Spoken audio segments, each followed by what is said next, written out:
And it seems like most sports are based on like who's winning everything, right? So skateboarding's not. It's just like, it makes it more like a unique art form than just some structured thing where that guy gets the most points, he's the best guy. Well, that guy looks like he can barely skate and he's falling off all the time, but when he makes something, it's amazing, he's the best guy.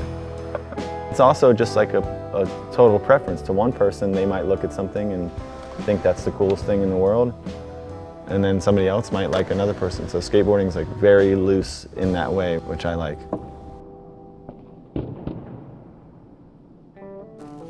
My name is Andrew Reynolds. I'm from Lakeland, Florida. I moved out to California in 1996 when I got sponsored by Birdhouse. Moving to Huntington and moving to LA for me was like, I had to get out of my comfort zone, you know what I mean? You're just gonna move to this town and figure out where to go. But it was all for the love of skateboarding. While I was skating there and meeting friends, I met the group of people that would be Baker Skateboards. I approached Tony Hawk at Blitz and said, I want to do a company. And he was awesome about it and helped me with it, and we got it going. When I moved up to LA, there weren't skate parks everywhere like there is now.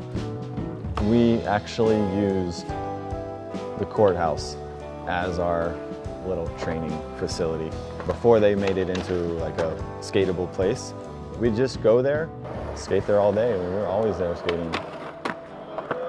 I've decided to make my life as simple as possible. So if something in my life doesn't need to be there or is stressing me out, then I'm gonna get rid of it, because this is it.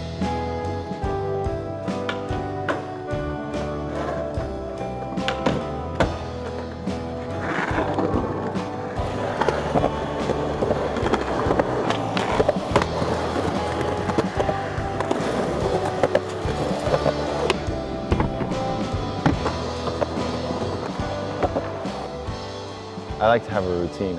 I wake up, I get some coffee.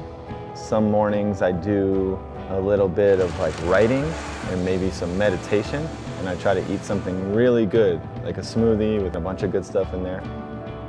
I come up here to Baker, see who's skating, maybe skate around, see how I'm feeling. You know, I just turned 40, so some days I feel a little stiff, some days I feel completely fine.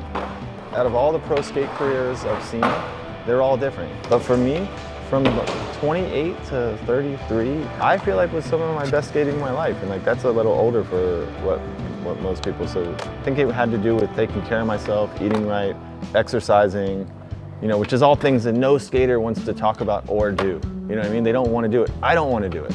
That stuff changes your skating. You could, you know, easily feel like 10 years younger than what you would if you weren't doing that stuff. So for me, I've always thought, I want to be able to tray flip when I'm like 80. I don't know if that can happen, but you never know, you know?